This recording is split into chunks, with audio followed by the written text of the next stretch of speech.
Okay, guys, we are live now.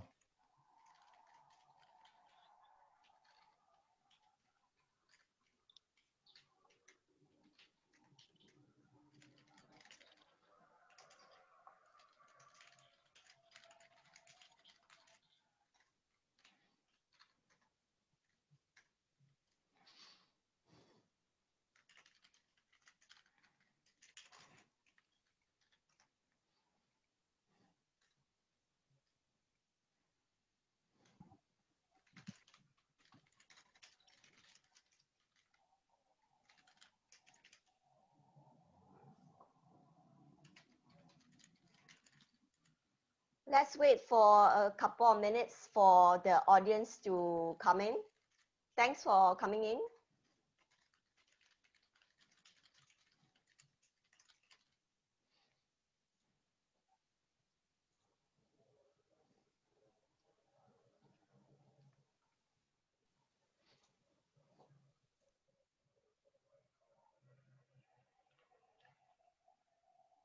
We have a friendly Martin who say hello to the audience here.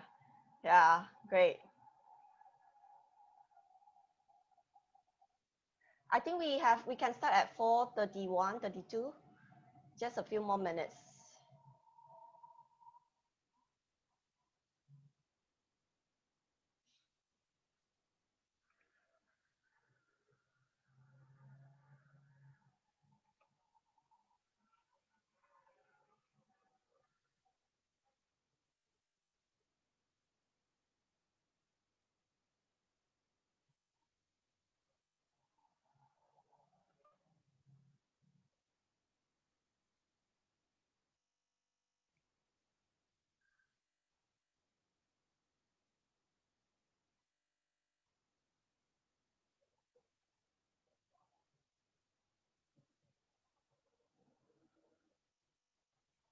For those who are coming in, we just wait for 1 more minute or so, 1 more minute before we start.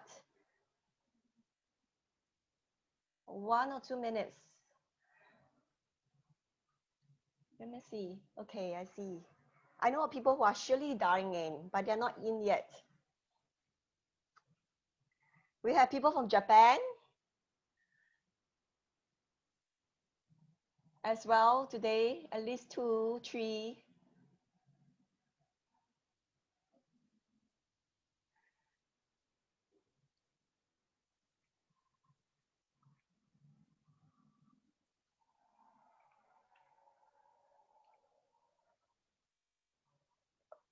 Okay, shall we start now? Hello and welcome. I'm Ngee Hua, the host today of Niche and Hot Invest Talk Live Series. The 11-part Niche and Hot Invest Tech Live Series gathers market incumbent, C-suite executives, and 2 tech founders to compare traditional brick and mortar platform with tech platforms for opportunities in investments. Self-introduction here, I dance with investments in different industries and different parts of the world. I was a founding member of Far East Organization Venture Capital Arm, where I do strategic investments with Microsoft and Intel and run an incubation center. Part of merger and acquisition team of Sembcorp Environmental, I acquired ESG projects, including its first project in India. Subsequently, I was based in India to set up the Indian rep office. I was also based in Australia, China, and Japan for over 10 years and asset managed accumulated portfolio of 2 billion under a private equity fund and REIT of Escort. Today, I'm the executive committee member of Singapore Fintech Association, where I'm also one of the judges for Singapore Fintech Award 2019. I was recently recognized as the leading female leader in Asia in the September 2020 issue of the Fintech Times. I advise on cross-industry expansion strategy as intermediaries under NH Expansion and founded this 11-part Niche and Hot InvestTech series. So audience, in today's series 3, we examine sustainable energy investing, solar energy, to compare mainstream brick and mortar versus technology platform, and consider sustainable energy investments opportunity for investors such as VC, retail investors, accredited investors, family offices, and also target users of solar energy, which are SME corporates and individuals. and maybe looking at solar investments as part of the green restart after COVID phase 3 when construction restarts too. And also bring you a one-to-one conversation with one individual who is a thought leader, Deputy CEO of Asia's largest applied solar research institute, and also founder of multiple solar technology ventures, the Deputy CEO of Solar Energy Research Institute of Singapore, which we call it SERIS. We're going to get to that conversation about his latest niche and hot ventures after the presentations by two tech founders. I would like to thank our co-organizer, Bridge Plus, which is part of CapitaLand, as well as our supporting organizations, which are Singapore Fintech Association, Blockchain Association Singapore, Singapore International Chamber of Commerce, and also SERIS, who has newly joined us. Bridge Plus will be launching their first center in CBD at 79 Robinson Road in December 2020. And would like to invite investors and fintech champions like you to join us in making Bridge Plus the home to the international fintech community. Before we get started, I have just a couple of housekeeping announcements to ensure you all enjoy the program. If you experience any issues with audio or video quality, try to refresh your browser or use the chat box for support. We have Dennis helping you. We will be able to submit questions throughout, and we hope you do. Do include your name and company name so we can give you a shout out. Please engage with us on social media. We're having a conversation there as well. So join us using the hashtag Niche and Hot InvestTech. Let me now introduce our two tech founders. Our first fintech speaker is Martin Lim. He established Electrify, which is a retail energy plans marketplace, to address the need for transparency and security in an increasingly liberalized market, the energy market, which as a household, you will know you have lots of choices now. He regularly speaks at technology and energy conferences, such as Future Energy Show, at Asian Utility Week. He's speaker and program advisor. Under his leadership, Electrify developed a peer-to-peer energy trading platform for main grid deployment, and Singapore's commercial trial launched with Senoko Energy and Engie Factory in August, with plans to expand regionally. To our Japanese audience we have today, Senoko Energy is owned by a consortium comprising Marubeni, Engie, Kansai Electric, and Kyushu Electric Power. So we have something, a Japanese touch there. So our second fintech speaker is Vincent. Vincent is the founder of Positive Energy, a renewable energy project financing fintech depository platform for Asia.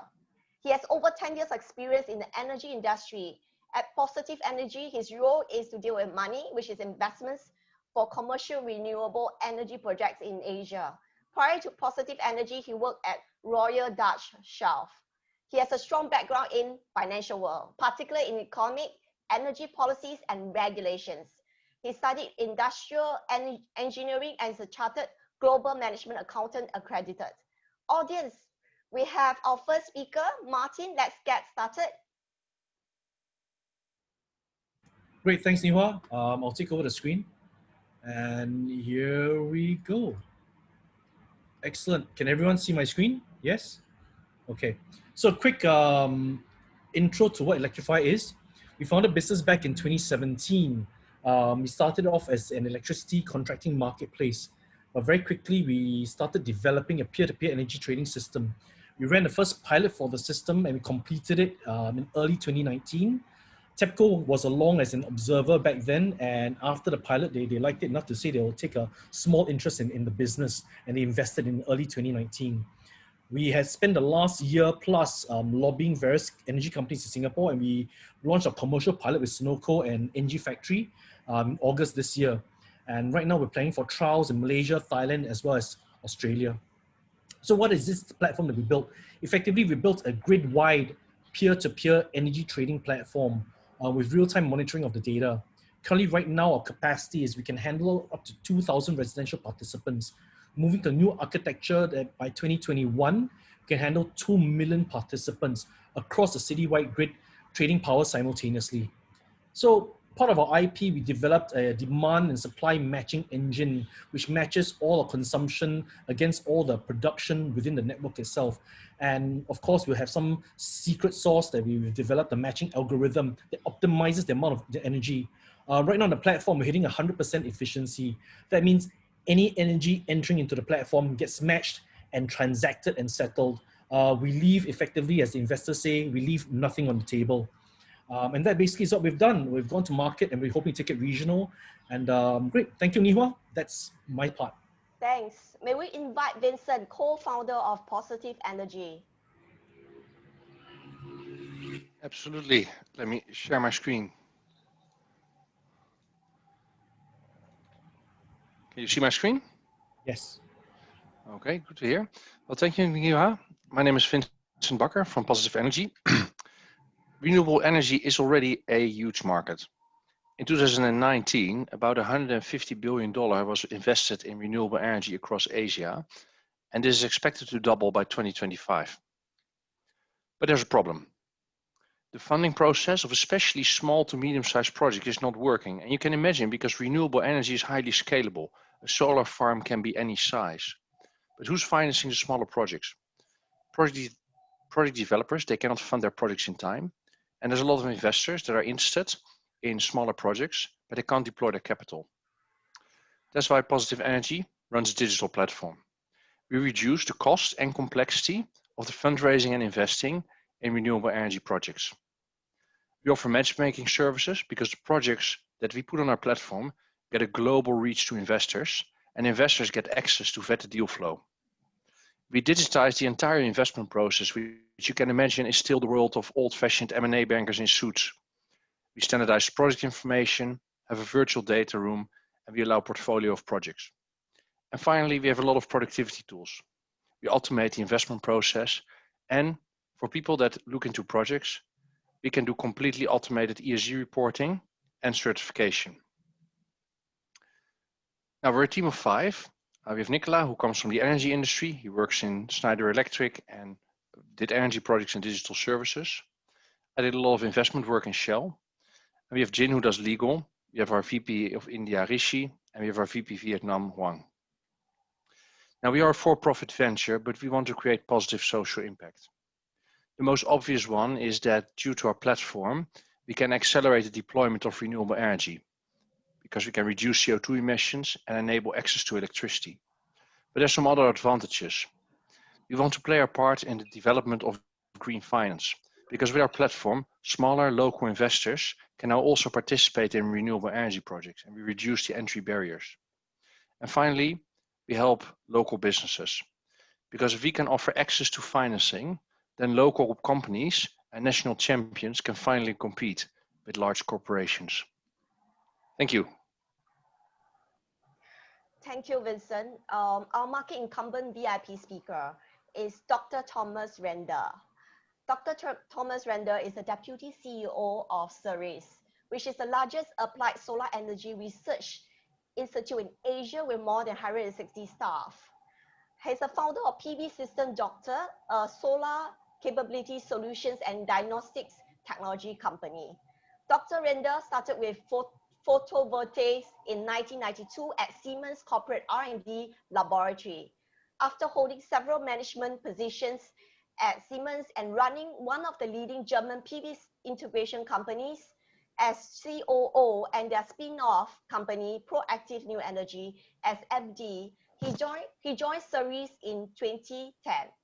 During his time at SERIS, he won public research grants in excess of 20 million. That's not all. He founded 2 spin-off companies and authored strategic scientific papers such as Update of PV Roadmap for Singapore. Dr. REINDL holds a master's in chemistry, a PhD in natural sciences, and an MBA from INSEAD, all awarded with highest honors.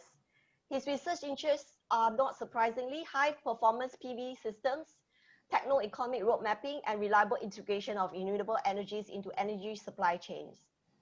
Dr. REINDL, it's so nice to have you here with us. I'm going to ask you to do a short and sweet introduction now, but we don't know how you're going to do that as you wear many hats. Dr. REINDL, please. Yeah, thank you very much, and thanks for having me. I think after all the CV, I think my time is over anyway, I guess. Maybe let me give you I'll show you a few slides about how to put things into perspective, because as you saw, I'm one of the old timers in the solar industry, And I've seen technologies come and go and markets come and go. And sometimes it hurts too much if you see that things don't run efficiently. And that's where we try to step in then and eventually try to come up with innovations and also try to commercialize them. I'll just show you a few slides here on the PV System Doctor, which is our latest spin-off. So you talked about SERIS, so we are a national research lab in Singapore, partly government funded, but mostly private sector funded. Just to put things a little bit into perspective, so Vincent already mentioned, so the future is solar. Solar is unstoppable. If you look at the DNV or BP Energy Outlook data, by 2050, wind and solar together will contribute 50% of our energy supply. And that means, at least for solar, there will be $4.2 trillion invested from now until 2050, which is around about this $150 million, which Vincent mentioned. So the sheer market and investment opportunities are gigantic. The only thing is quality matters. And quality means, if you look at the definition, when the results continuously meets expectations. If you want to have a well-performing asset over the entire lifetime, then that's what you call a quality system. The only thing is PV lasts for 20 or 25 years. So you have to ensure that this holds true for the entire lifetime of the system.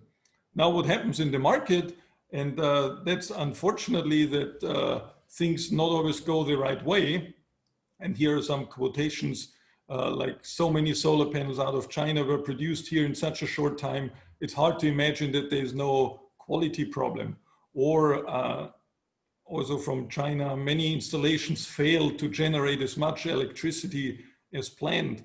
Or you have this penny item problem, like here in quotation from India, DC cables accounting for 2% of the project cost, but impacting as much as 15% of the project output returns.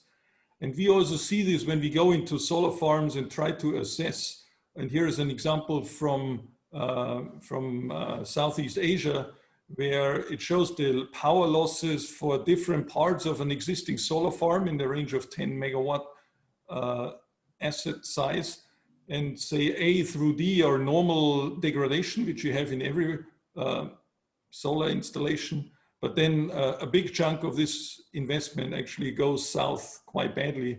And you see 40 to 50% power losses, which should not happen at all. And so what we are trying to assess is what is the financial impact of all these power losses. And if you see the figure of merit, in this case, it's for solar installation, it's called the performance ratio, which should be in the range of 80% for a well-performing system. But if you only go down, say 5% here, the higher bar, down to 75, it doesn't sound so much, 80 down to 75, but you already use almost 20% of your NPV. And if you look at your equity IRR, you lose more than 2 percentage points of your original investment. And this is an enormous loss. And this is something where we tried to step in, and that's why we started this PV System Doctor. And there's so many similarities with the medical world, whether you do health monitoring, basic health checks, advanced health check, which is typically our service for due diligence before assets are transacted, and then comprehensive health check, where we literally go into the solar farm and do in-field testing, as you see the images here, and then eventually come up with a cure package if systems are severely underperforming. And then we run the new business case of what happens with the new investment, because typically the rectification is associated with an additional cash outflow. And then we run the new business case and see whether or not we bring the internal rate of return back up. In this case, there's an example where we managed to claim warranties so that the power output at the end of the day was almost as good as at the beginning. And even the internal rate of return, we brought it back up to original condition. And that's the entire, I don't go into all the details, but we do in-field diagnostics, rectifications. We have a real-time monitoring system. We're doing smart O&M, which is preventive and predictive maintenance. And we also can do solar forecasting based on weather parameters, which we can project over a few hours, even a few minutes for grid integration, all the way to a few hours or a day ahead. And we have started a marketing and advertisement campaign. We are currently doing the brochure for the Series A. We just started the spin-off basically, and we are about to finalize the Series A brochure, and then we'll reach out to many of you hopefully, and then get to discuss this a bit more in detail. Just to put things all together for today's webinar. So if you look at solar investments, the base is always an optimized solar asset performance. And that in return enables higher returns and better project financing. That in turn enables lower cost of green electricity. And then you can start your green electricity trading. And this is this magic triangle where everything has to be in place. And all the three parts are represented today with the PV system doctor, with Positive Energy and Vincent, and with Electrify and Martin. And with that, I thank you very much. Here's my email address. And if you want to learn more about the PV system doctor or PV in general, more than happy to help. Back to you, Ngee Hua. Thanks, Dr. REINDL. The coming up segment is the Q&A sessions. We would like to invite the audience to ask questions if you have not done so. Before that, we have two poll questions for you to cast. Dennis, how much more, the first question is, how much more will you pay for greener energy in your home? 5% more, 10% more, 15% more, or not at all? The second question is, how much of your investment portfolio do you think you would like to allocate for sustainable energy? Less than 5%, less than 10%, less than 15%, or more than 15%, or not at all? The keyword is you would like, so you might not do so today, but you would like to. So please remember to press submit after you select. So while waiting for results, we can go to the Q&A session now. Let me see the questions asked.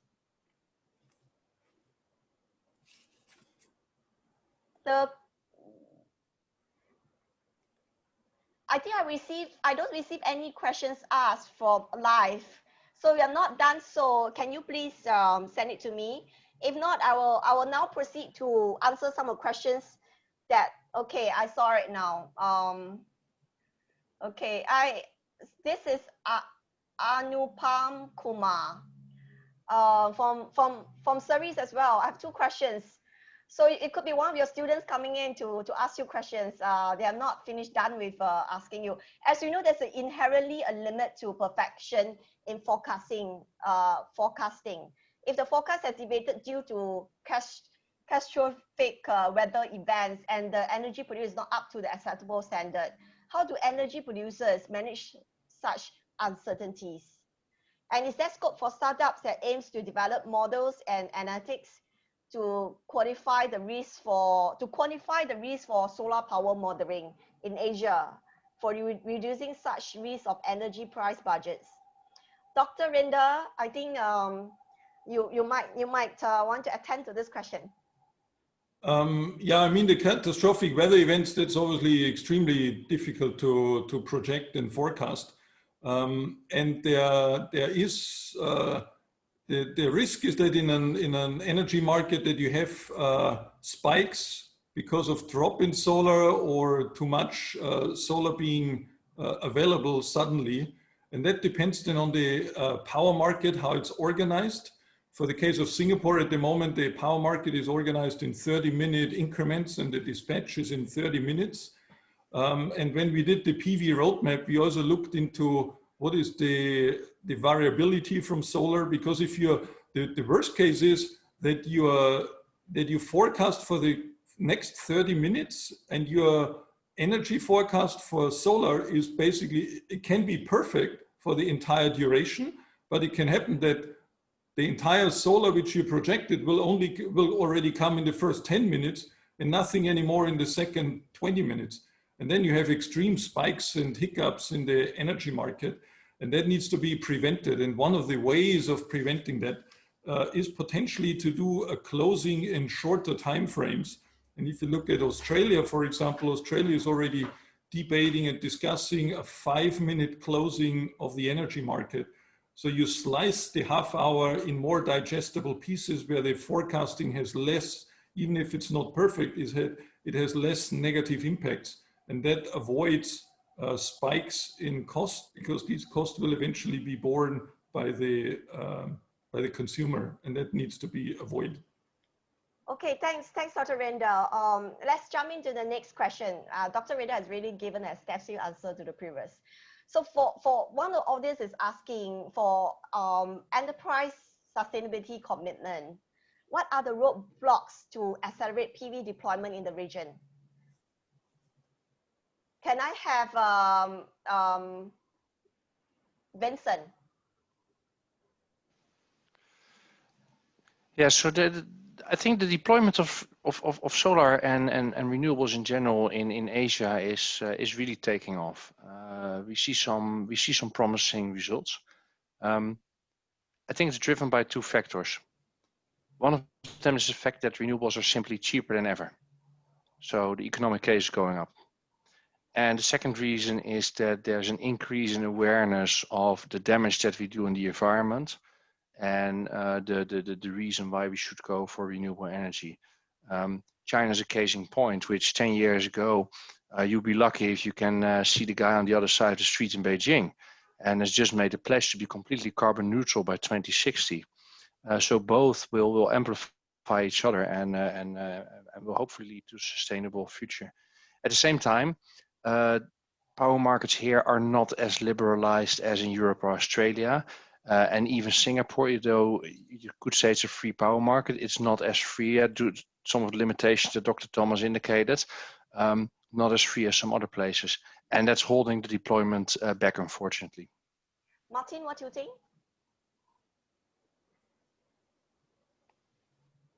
You are on mute. My bad. I think the way the question's been framed, what are the hurdles or the challenges for enterprise? I think if you're talking about grid-wide or city-wide deployments, then I think the biggest challenge is going to be policy, the biggest hindrance or biggest activator, so to speak. But with enterprise, I think it's going to be will of the business itself. As Vincent rightly pointed out, the costs are coming down. And what we're seeing from a lot of MNC clients, especially clients out of Europe, for example, there is a very significant need to address sustainability within the reporting itself. So we've seen European clients who come in, for example, and they have from head office mandates to hit certain targets on carbon abatement, certain targets on renewable energy consumption. So these are already preset at the group level, and I think that's a fantastic move. So these are the biggest drivers right now. Yeah, maybe if I can add to that for the case of Singapore, for example, because we just did this update of the PV roadmap. And there we also looked into some of the hurdles and barriers which we observed. And there's some of them are actually very pragmatic. For example, administrative hurdles. You have, you rent a building and then you want to invest in a solar system which lasts for 20 or 25 years, but maybe the remaining lease on your building is only 12 years or so. And then what do you do after 12 years? Can you sell it to the subsequent tenant or owner? Or is it movable enough that you can basically piggyback and take it with you wherever you move? So that's one of the things. Another one is financing, of course, and greatly appreciate Positive's energy inroad into that area. Because banks normally, for traditional project financing, they only get started if it's like 20, 30, ideally 50 million. Anything smaller than that is very difficult to get project financing. You always get financing if you do collaterals the same amount, but in that case, you don't need much, you don't need a bank in that sense. And I think for Singapore, coming back to the electricity market, there's also this underlying problem of what you call merchant risk, because no feed-in tariff, which we don't need because solar is already cost-effective enough. But if the value of your future electricity from solar goes up and down relative to the oil and gas prices, which determine the electricity price in Singapore. And so so we gave some recommendations that there could be contract for difference models, like in the in UK, where at least some of the risks, that there's at least a little bit of a floor, and maybe you can also cap the upside, but that some of the risks may be taken over by the sovereign, by a government or some larger body, in order to facilitate investments in smaller scale renewables in Singapore or the region. Maybe to shortly add to this, I think the electricity is not new. Electricity is 100 years old. For 100 years, we built a system with generators, billing, everything, to build massive power plants, build thick lines to go into your house where there's a constant stable baseload. That system has been expanded for the last 70 years. That's how it's been built. And suddenly, that whole system goes upside down. And that's a challenge. And that is everywhere, from the way we build, from the way we forecast, from the way we produce, from the way we consume.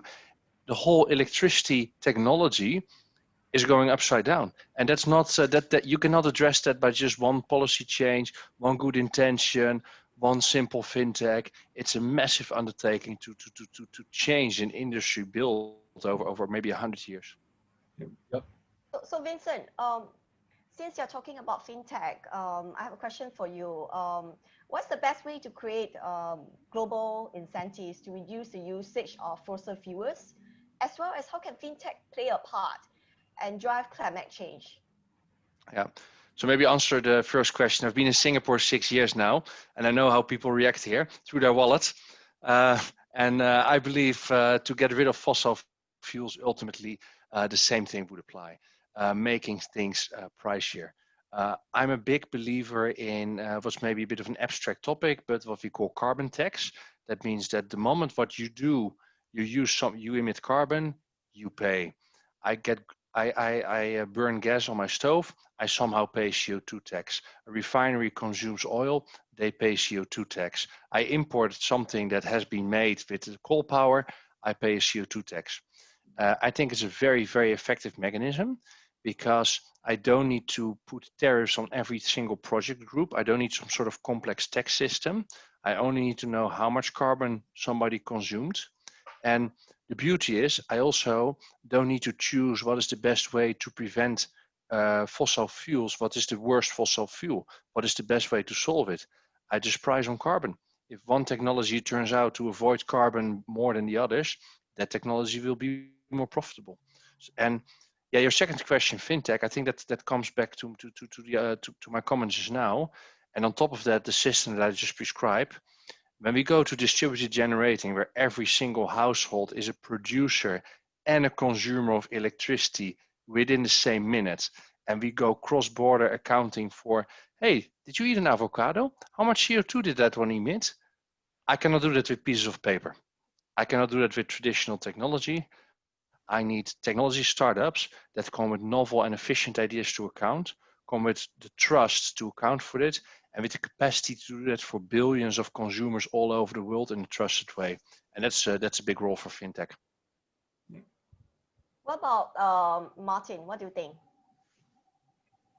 What's the best way to create incentives to reduce the usage of fossil fuels, and what fintech can play a part? Yeah, our approach is a little bit different. Vincent's absolutely right, but that's a very, very granular approach. I think what we're trying to do is to actually create a different economic lever to incentivize people to change instead. Rather than say, look, you have to pay a carbon tax and so on and so forth, what we're doing is to try to increase the proliferation of solar within the power grid itself.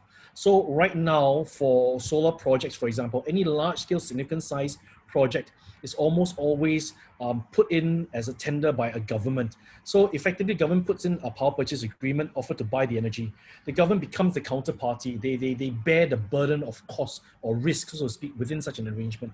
What we think it's possible that if there was an economic system, like a peer-to-peer energy trading platform that allows people to transact energy and get better return than from, say, just low wholesale prices that are very volatile, actually receive a stable price through, as Thomas said earlier on, through a CFD mechanism, which our platform does, that will incentivize people to build more. Because if you can receive a better return from your solar asset, you'll be incentivized to say, look, I'll size up a bigger system.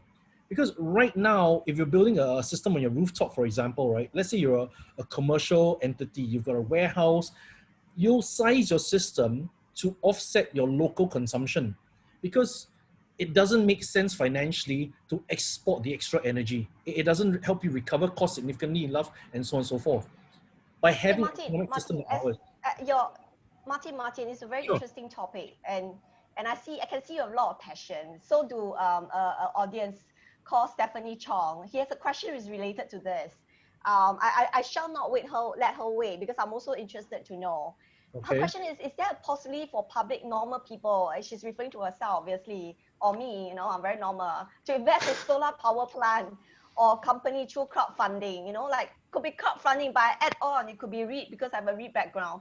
Like each investing in small portion of the shares of the earth, she's very, very aggressive, ambitious, the shares of the plant or planet, she might mean planet, and the revenue generated from power plant can be distributed to public via dividends. She must be an active stock investor. Could you So repeat the last part again? Can energy be distributed to the public as dividend? Yes, yeah, it's something like REITs or crowdfunding for fintech, where they invest in a power plant and the dividends is being distributed. How do people, everyday people, retail investors participate, since they want to marry two things. One is marry their environmental responsibility as well as their investments, their pocket. Okay. I've got a very simple answer, but I think Vincent is more up his alley. Yes, Vincent will be next. You hold on, Vincent. But Martin.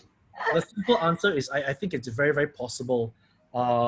Because if you look at how the solar systems are, for example, the costs are calculated, there's this thing called the LCOE, the levelized cost of energy. If you're able to at least hit the minimum recovery, you should be able to earn more money on top of that.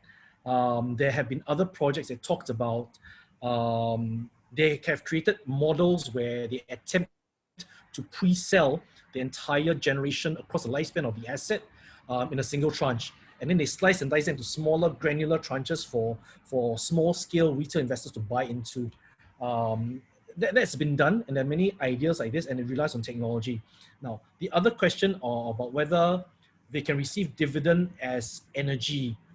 Or money, or dividends as I think money like is our yes, stock because you market. invest. Yeah, if it's money, I would imagine is a yes, right? Vincent may correct me on this, I think, right? But I would quickly say yes. If you invest into a business like a REIT and so on, there should be a return, and that's wholly reasonable. I think that mode of return should be easier than if you try to say, I take it back as energy. The idea being that if I invest into a solar plant, can I receive so many kilowatt hours of energy per month from the solar plant? It potentially could be done, but I think it's going to be a lot more complicated than if I just paid you a dividend, then you spend your dividend on energy itself, buying it from the utility or the grid. Of course, from a platform like ours. But yes, Vincent, please. Vincent, please, yeah. All right. Yeah, the answer is yes, you can. Now, what Martin describes is absolutely right. We need technology to do that. And the traditional investors in energy are people that put $500 million on the table to get a small share in a nuclear power plant. Clearly not the scale we're talking about for renewables. Now, the disappointing part is that in Asia, there's not too much of this. Yeah. Similar to real estate, you have real estate investment trust in the US, very popular. You buy a share and you own several buildings and you get your dividend. There's a few of those for solar power in the US and one in the UK, none in Asia. It's non-existent. So there's a lot of talk but little demand. The second idea that you described, crowdfunding and owning a part of the plant, is actually very popular in Europe. 4 years ago, my friend bought shares in a solar farm around his corner, in which he owns some shares, and it is indeed offset through his electricity bill. And the government or the municipal government or the central government gives certain incentives to people who do that. It can have only so many users. It needs to be really in your neighborhood. I think those are great incentives because you can give tax breaks, you give ownership, and people love it, right? You have your rather than having some dividends, you have your own solar farm. You can say, oh, some of these panels are mine. And you actually see, hey, I'm running my AC, but I'm running on green energy.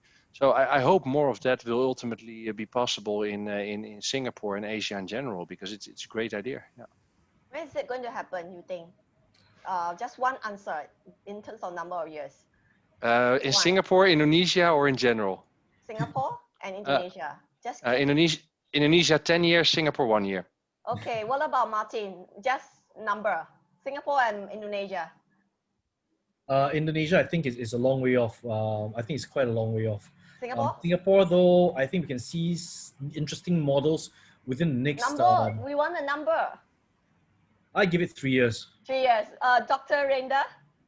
We Well, also want numbers. What level you can already go into the next shopping center, and there's a OEM, open electricity market supplier, who sells you a green electricity scheme, and that's typically then using behind the scenes so-called renewable energy certificates, which are transacted for larger solar farms. So it's normally not for household size, but nevertheless, SP started last week with their own green electricity. So if you're still an SP user, you can use their app. And on their app, they have 2 solar farms, one in Jurong Island, one in Vietnam, where they say you can offset your electricity bill right now. You can do this literally on your app, and you can say how much and what percentage of your electricity you want to be green. So it's already happening as we, then these renewable energy certificates, they provide the platform basically to have an auditable and fair and transparent way of transacting renewable energy certificates. Okay, great. Okay, I have to jump to the next question to make sure everyone's questions are able to be addressed. How does ESG affect? It's a very real estate question, because you are talking about rooftop PV and plants, PV plants. So how does ESG affect real estate investments? Is there any data that shows segregation between price trend within real estate and non-real estate ESG data? Is there a two type of data that's available, very specific to real estate? Dr. REINDL? Yeah, it would be desirable. So in more mature countries, say in Europe, people they know how to price energy efficiency and renewable energies on a building. In Singapore, it's getting there. So the main developers, they do this also for the ESG goals, say the CapitaLand, the CDLs of this world. They invest substantially in renewables and efficiency, but then they hold also the assets and continue to do so. You very often have this so-called agency problem, that the one who develops and builds the building tries to lower his cost, and then unless it's priced in properly, which at least for Singapore is not yet perfectly the case, then the one who eventually owns and operates the building, who reaps in the benefits of lower energy consumption and getting renewables on the roof, if that's not fully priced in yet, then you have this discrepancy. But I think there are the right ways or there's a certain government drive with green mark building. URA nowadays don't bid out empty land plots anymore without giving, you have to build at least a gold or platinum green mark building there. So over time, I think through incentives and a bit of carrot and stick, I think we get to a point where we have a fair pricing of energy efficient and renewable energy buildings. Okay, let me jump to the next question.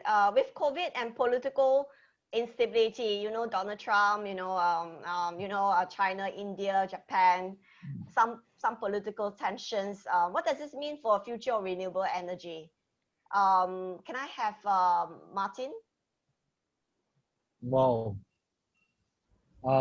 I think what's interesting with the whole COVID situation really is that with more people being home so much, what we've found when we look on social media and look at the news and the articles are being written, there's a lot more awareness about sustainability. People are suddenly much more concerned about how much damage they're doing. And I mean, they see a lot of activities happening. Look at the fires in the US, for example. blame on climate change and so on. So I think people are far, far more aware. I think what I'm more concerned about really isn't this level of awareness. I'm concerned whether the level of awareness will go away when we start standing down from this degree of intensity of lockdowns and work from home situations, when a vaccine gets around and everyone's going back to normal. Will they forget that there were these concerns that bothered them a few months ago? Will they go back to the same degrees, the same levels of consumption? And that's something I'm concerned about. In the last few months, when we launched our platform, for example, we had calls or inquiries and people writing us email asking about the platform, how this helps them, and so on and so forth. But I'll be honest with you, I think this may be just temporary, and I'm concerned. I'm personally concerned. I do wish though that all of this stuff will lead to some more permanent change and more permanent decision making, because that's what we really need to address all this. Vincent, what about you? What do you think? Yeah, I agree. A lot more attention, partly because of the wildfires, but also the whole COVID thing makes us realize that we are kind of dependent on nature. That we're not. That is not nature and humanity kind of separate. So much more attention. Yeah, will it distract? That's the question, right? Are we going to be too busy with COVID recovery and Trump shouting across the Atlantic to whoever he wants to shout to? Are we going to be too distracted to do something about it? I don't know, but I think also the economic reality is sinking in, and in a very much politically fragmented world, if anything, you want more renewables. Vietnam has deployed about $4 billion worth of renewable energy, of solar, in early 2019. Now, why didn't they just build coal power plants? It's so cheap, there's coal next door. Well, maybe you don't want to be dependent on China for your coal. Yeah. So self-reliance, self-generation is actually fitting really, really well in a political turbulent environment. Yeah, that's definitely the case. Like this more resilience in your supply chain. I think if anything, this whole COVID situation has taught the world that you cannot rely on single sourcing or a few countries alone in your supply chain. And that includes energy, of course. And so the geopolitical dependencies will shift. And solar and wind, they're all locally produced, so you don't need to ask anyone. And in addition, you obviously keep money in your country, because if you buy energy, coal, gas from overseas, you obviously have to pay for that, whereas the solar and the wind, which is in your country anyway, so you have a double benefit that you keep more energy, you keep more economic resources, and at the same time you gain greater independence. And many countries they will, like in Europe, for example, there's this new Green Deals. They want to do a green restart of the economy. And that makes an awful lot of sense. And if and what people often underestimate is how quickly you can deploy solar. So you can build a gigawatt in a few months. If you do the same for coal, it takes you probably 5 to 8 years. If you talk about nuclear, it's probably in the 15 to 20 years from the idea of generating that power until it's delivered to the grid. In solar, you can do a gigawatt in a few months, no doubt about it. So the speed of installation is often underestimated, how quickly you can build solar power. We just have time for 2 final questions. One from me and one possibly from the audience. One is for all the speakers. The theme here is about niche and hot InvestTech series. So what are the niche and hot investment trends in terms of returns and new niche sectors do you foresee? Can we have Martin? Short one, like a 3-sentence one. Yeah. Could you repeat that, please, Ngee Hua? What are the niche and hot investment trends in terms of returns and new niche sectors do you foresee for solar energy? One thing that we were hoping to be executed in a place like Singapore is the idea of aggregated micro solar. So in the Singapore context, for example, one thing that we're pushing to some financing parties is that we don't have opportunities for large-scale solar systems over here, but we do have a huge amount of rooftop. This is something we've been speaking about quite a lot. We've got about 60,000 residential rooftops available for solar PV systems. Can these be aggregated into a larger VPP model, for example? The C&I rooftop, the commercial industrial rooftop space, has not been sized as far as we know. We've spoken about this with EMA, we've spoken about this with SE, and we think that there is massive opportunity in that. So we don't always have to look overseas, far away to find big opportunities for solar. I think we still have a lot to grow in Singapore. Dr. REINDL, what do you think? Yeah, this is definitely aggregation is one of the keywords, because it brings together the supply and demand, and at the same time it increases then the total amount for project financing, which is then Vincent's job. What we see, obviously, and this is also why we have this PV system, Doctor, that there is there's a lot of ailing assets out there which people are either not aware of or they don't get a grip on how to fix that. And in addition to helping asset owners, there's a huge opportunity, and that's why we have this new spin-off to say, can we buy existing assets, I always say pimp my solar farm, upgrade them, and then sell them for a profit. And I think there's a huge opportunity out there for pimp my solar farm business. Okay, Vincent? Yeah, I have to give a different answer, of course, than the others. Yeah, My biggest investment bet would be on alternative solar panel locations. We now put them on the roof because they get the most sunshine, but I'll tell you what space to watch. The space to watch is not slightly more efficient solar panels here. It's the company that figures out how can we make them vertical to clad our buildings. Half the time they don't produce, but the other half they make electricity on unused space. Put them on traffic signs, put them on the tops of the ERP ports. The company that is able to crack that nut, then Singapore will be a major solar producer, and that would be an awesome investment opportunity. Are you talking about solar glass? I was talking to Dr. REINDL the other day, you know, like solar glass, solar cladding, solar on the top, solar on the asphalt road, solar on the floating solar on the rivers. The solar solutions that are more than, maybe not as efficient, but you can put them everywhere. The ones that are not the big heavy panels. That's my investment bet. We're working on those ultra lightweight yet high efficient panels, because I say it's similar. It has to be so lightweight and easy to deploy that you can use Velcro to attach it to a wall. You see a building, a wall which has not the window, boom. You have something with Velcro, just stick it there. And okay, you have a very inquisitive host here. My background is in construction. I have to add in. I just cannot. I have to disrupt the rules. Yeah, but I remember granite, which is very heavy. They can be clad to the side of the building. So what stops a similar heavy materials from being on the facade? Yeah, it's not only the weight; it's also the whole interconnection. And but it's true. But granite is much more expensive than solar. So if you see a building or someone planning granite, just knock the door and say, don't do it, put solar. That's already. Okay. So we need deep pockets. No, can I ask a question at this point? I mean, I'd love to ask this or Thomas as well. So the way I understand it, right? It's not the buildings. Why we don't just clad solar PV on the side of the buildings really is a matter of efficiency, isn't it? It's not an optimum angle. If you don't get optimal energy, if the energy is not sufficient, I don't get to offset my initial investment. I don't get recoup anyway to complete my IRR. So the question I want to ask really is this: when do we expect to hit that threshold of efficiency, and what is the magic number?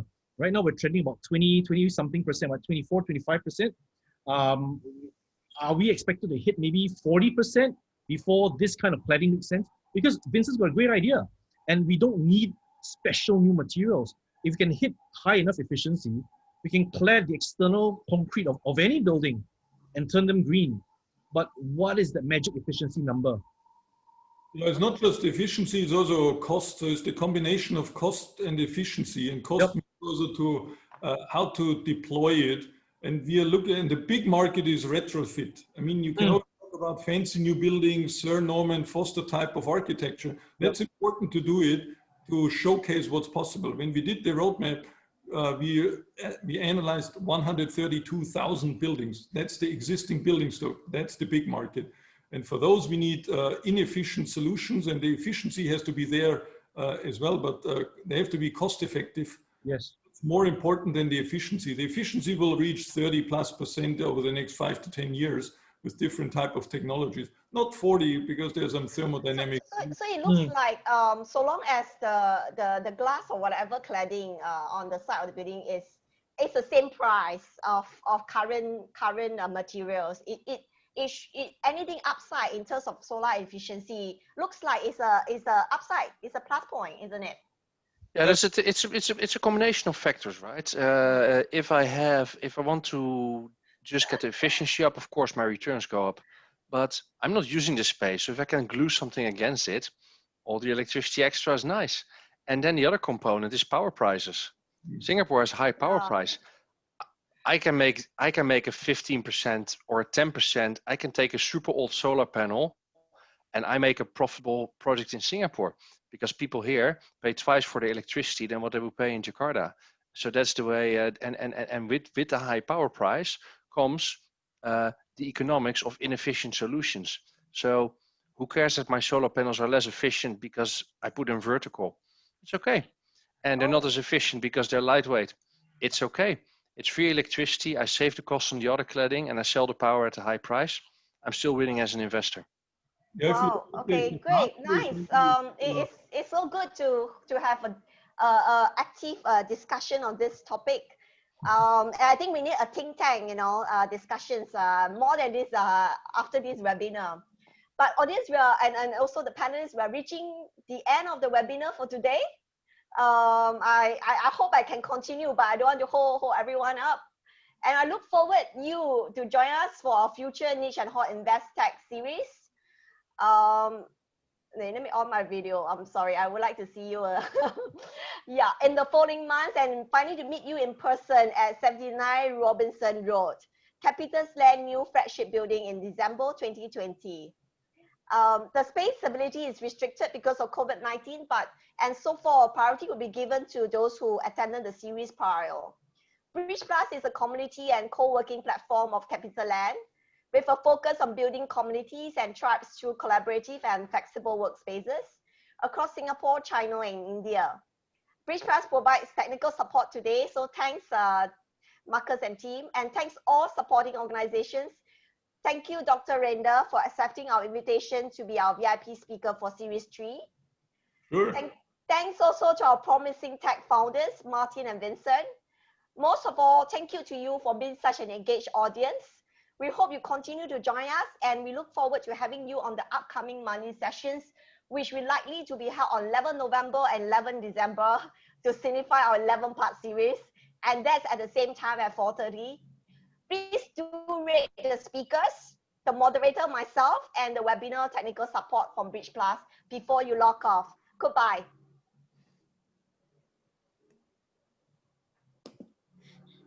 Thank you. See you guys. Thanks a lot.